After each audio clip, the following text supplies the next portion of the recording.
Ustadz, bagaimana tentang paham Syiah yang sekarang lagi ramai? Apakah bahaya bagi ahlu sunnah? Jawabannya ya, Syiah itu pemahaman yang berbahaya. Jadi banyak penyimpangan dalam orang Syiah. Di antaranya sebagian Syiah, banyak, bukan sedikit tapi banyak, yang meyakini Al-Quran yang ada sekarang ini sudah terjadi penyimpangan. Ini di antaranya. Kedua di antaranya, makanya kalau antum ada waktu cari buku tentang penyimpangan bahaya Syiah di Indonesia, karangannya MUI, Majelis Ulama Indonesia. Ya. Itu bukunya dibagikan gratis. Ya, karena orang Syiah mulai masuk kemana-mana, dan di Bali juga ada orang Syiah.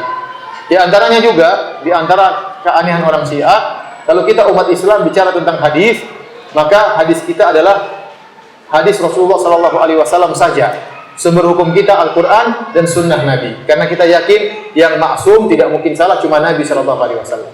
Nah, orang-orang Syiah mereka nambah, yang maksum itu bukan cuma Muhammad SAW, tapi 12 imam mereka juga semuanya maksum, tidak mungkin salah. Imam mereka siapa saja? Kata mereka Ali, kemudian Hasan dan Husain, kemudian Ali Zainal Abidin, kemudian Muhammad Al-Baqir, Ja'far As-Sadiq, kemudian ada Ali Ridho, ada yang macam-macam sampai kepada Muhammad bin Hasan Al-Askar. 12 imam ini kata mereka maksum, tidak mungkin salah. Jadi posisi 12 imam ini fungsinya sama seperti Nabi Muhammad SAW. Sama-sama dipilih oleh Allah Subhanahu Wa Taala dan sama-sama maksum dan sama-sama jadi hadis. Oleh karena kalau kita lihat literatur mereka dalam buku-buku mereka seperti Al-Kafi, Al-Istibsar, kemudian misalnya buku mereka Biharul Anwar. Ternyata buku-buku mereka bukan mencantumkan hadis-hadis Nabi, cuma sedikit hadis-hadis Nabi Muhammad SAW. Kebanyakan hadis-hadis imam. Imam ini bilang begini, Imam Anu bilang begini, dan itu menjadi sumber hukum. Oleh karenanya ini melazimkan bahwasanya waktu Nabi meninggal agama belum sempurna. Kenapa masih ada hadis-hadis setelah itu? Ya. Dan itu bedanya kita sama orang Syiah, nggak mungkin nyambung. Karena kita orang Islam sumber hukumnya Al-Quran dan Sunnah Nabi. Nabi kita cuma satu, Nabi Muhammad. Yang maksum cuma siapa? Nabi Muhammad. Selain Nabi Muhammad nggak ada yang maksum. Abu Bakar yang dijamin masuk surga pernah salah. Umar yang dijamin masuk surga juga pernah salah. Tidak ada yang maksum, semuanya bisa salah. Kata Imam Malik, kullun yu'khadhu min qawli wa yurad ila sahib hadzal qabr. Setiap orang bisa diterima dan ditolak perkataannya kecuali Nabi Muhammad SAW. Siapapun dia, Imam Syafi'i bisa salah, bisa salah. Bahkan Imam Syafi'i pernah berubah pendapat. Qaulul qadim, qaulul jadid, pendapat lama, pendapat baru, bisa berubah pendapatnya.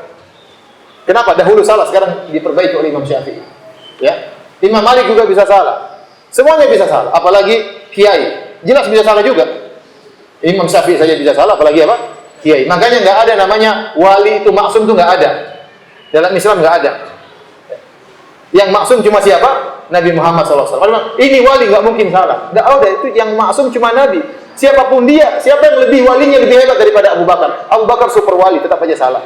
Umar super wali, tetap aja bisa salah. Kemudian kiai nggak boleh salah, dari mana aturan seperti ini?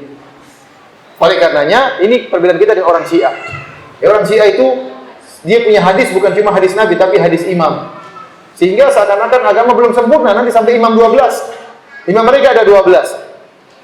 Imam yang 12 siapa, Ustaz? Imam yang 12 namanya Muhammad bin Hasan. Waktu tahun 200 sekian, berumur 5 tahun, dia bersembunyi di Sirdar. Nanti kapan dia muncul? Dia muncul di akhir zaman. Jadi sampai sekarang sudah 1200 tahun dia sembunyi, belum muncul-muncul dan masih hidup. Ini keyakinan mereka orang Syiah, sampai sekarang mereka yakin. Ini aneh, umurnya lebih panjang daripada Nabi Nuh alaihissalam. Dan ada kesatuan-kesatuan mereka yang lain. Di antara kesatuan mereka yang sangat berbahaya, mereka mengkafirkan para sahabat. Kata mereka, para sahabat waktu Nabi meninggal semuanya murtad, kecuali cuma berapa orang? 4 orang atau 6 orang, cuma sedikit. Siapa yang tidak murtad? Di antaranya kata mereka Al-Miqdad, Al-Aswad, Ali bin Abi Thalib jelas. Maksudnya di antaranya Ammar bin Yasir, Salman Al-Farisi. Ya, ini yang tidak murtad. Yang lainnya murtad. Abu Bakar kafir, Umar kafir, Utsman di neraka jahanam. Ini bahaya seperti ini. Sehingga seakan-akan mengesankan Nabi itu 23 tahun berdakwah gagal. Kenapa waktu dia meninggal semuanya murtad? Berarti Nabi selama ini ceramah 23 tahun, hasilnya nggak ada. Begitu dia meninggal, para sahabat apa?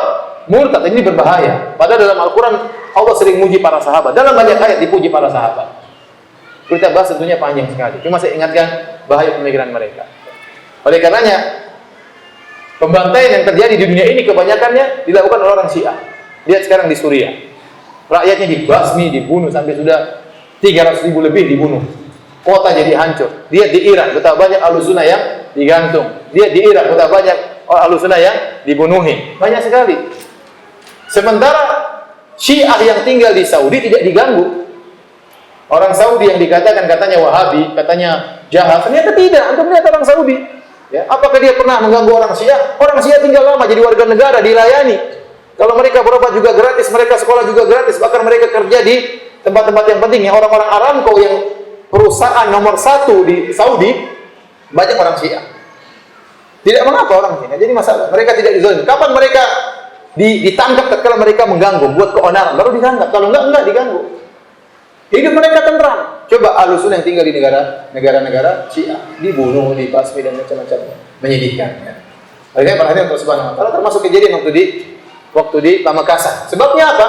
Kenapa terjadi? Karena orang Syiah itu meyakini Al-Quran tidak lengkap, maka saudaranya marah. Maka saudaranya apa? Marah. Kita gimana enggak kalau ada orang mencaci maki Abu Bakar, gimana? Yang nemani Abu Bakar ke mana Jabal Thawr waktu yang menemani Nabi pergi ke Madinah. Hijrah siapa? Abu Bakar radhiyallahu anhu.